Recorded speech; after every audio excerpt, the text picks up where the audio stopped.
Morning, Mr. Singleton. Good morning, sir. How are you? Doing great. You know, it's Thursday, Friday Eve. Ready for the weekend, you know? Yes, sir. So, See, you have the decorations. thanks. Well, it's all them. Yes, sir. Your lawyer has asked for me, or is asking for a bond reduction in your case, but, you know, my concern, and I guess my very, very primary concern is public safety. You've got a lot of serious charges, and from what I see, your bond is now at around 200,000.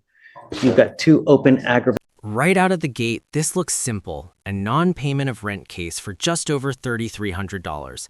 But don't blink. Cases like this often turn wild fast. When a defendant flat out says they owe nothing, that's usually the first red flag that the courtroom is about to take a sharp turn. Question for you.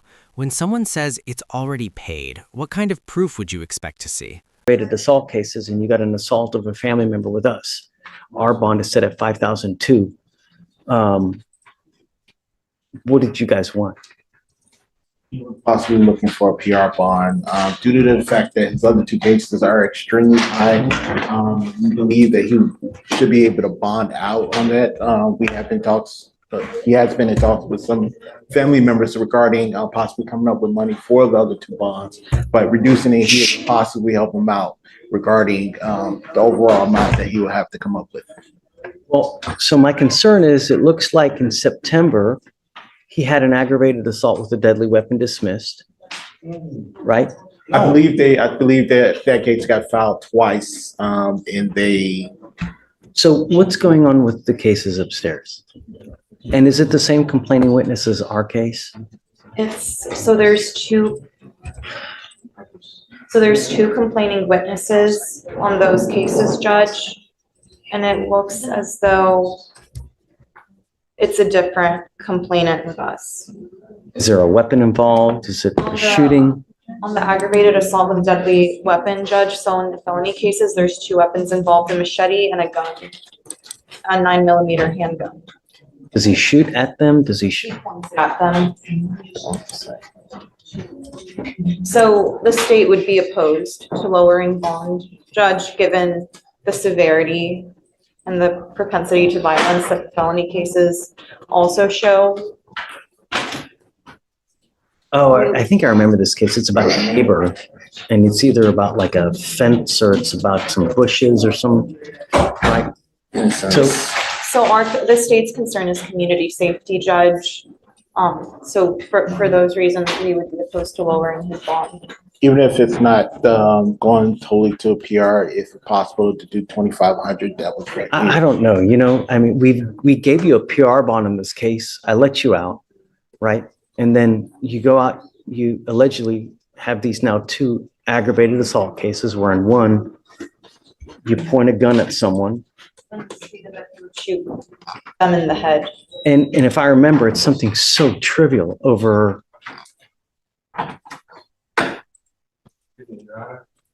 Don't talk about the cases though, because I don't want you to. I wouldn't incriminate myself or anything, but I live by truth, sir. And these people stole stuff from me. No. But Mr. Singleton, Not that. Okay. but there's a certain way when someone takes something from you. There's a certain way that you got to act. I'm the one You know? that called the police, Your Honor. And that may be so, but there's still a certain way to act, right? And if you. Washington?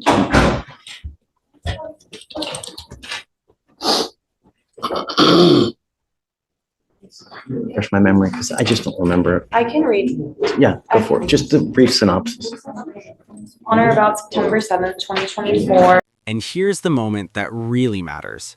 The judge narrows everything down to one deadly simple question.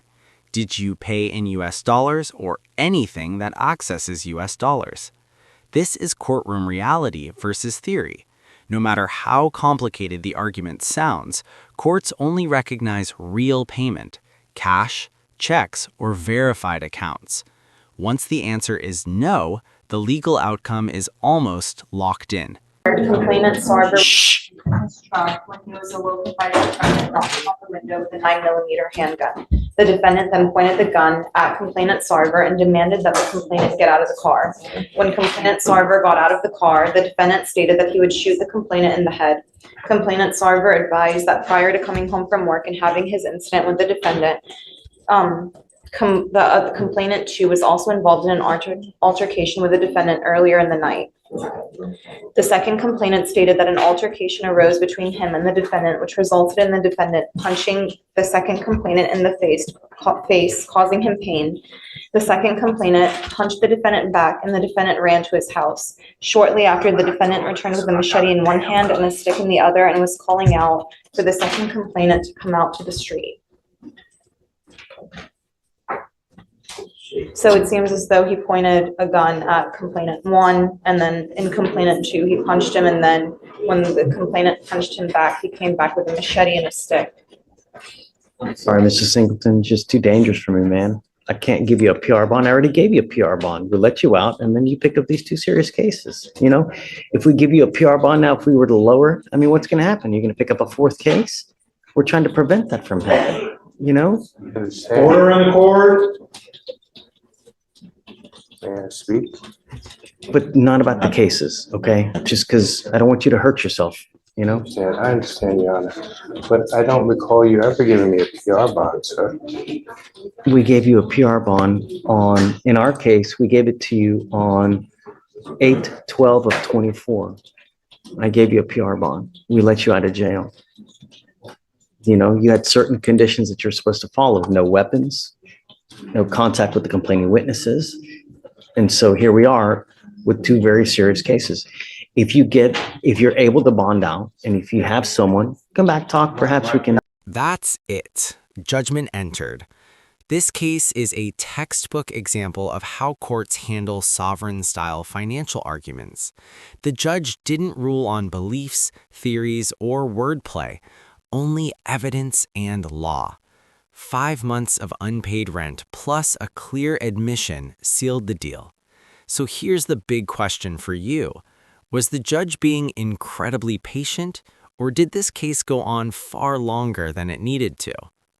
My fiance, No, but the person who this is. you're your own worst enemy, Mr. Singleton. Really, I mean, I'm you're your sorry. own worst enemy. I guess it's the military. Well, don't blame it on the military. They're choices, right? And Yes. sometimes choices are made such that, I know I need help, Your Honor. I'm not saying I don't need help. However, the problem is that you can't do that after the fact. I understand. You got to recognize it before the fact, before it balloons out of control. That's why, you know, and it's not our first rodeo here with you. You've had prior assaultive cases like this.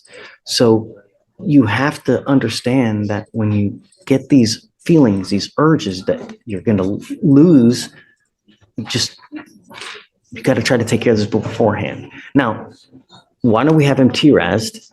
Okay, let's see what it says. Let's see how to go forward. You know, if they say that there's treatment, that's, you know, I have options available to help you with these issues. And I'm willing to help you, and I want to. Yeah, we will do it. But the first things first is I got to have you evaluated to see how we go forward. And if you let me do this, and if you're honest with me, Mr. Singleton, let's try to work something. I will be. All right. Can you set up a TRAS for Mr. Singleton? Yeah, please. I'm going to set you for an evaluation. I'm going to have you speak to clinicians. Be honest. I will. We'll come back in a couple days. Today's what, Thursday? Come back on Tuesday. Let's talk about how we go forward. Okay? Yeah. Look, this isn't the be all end all, but let's see how we go forward. You know, that's why God put eyes in the front, so we go forward. We don't go backwards. All right? Your Honor. Okay. All right. Thank you. Appreciate it. Stay. Okay?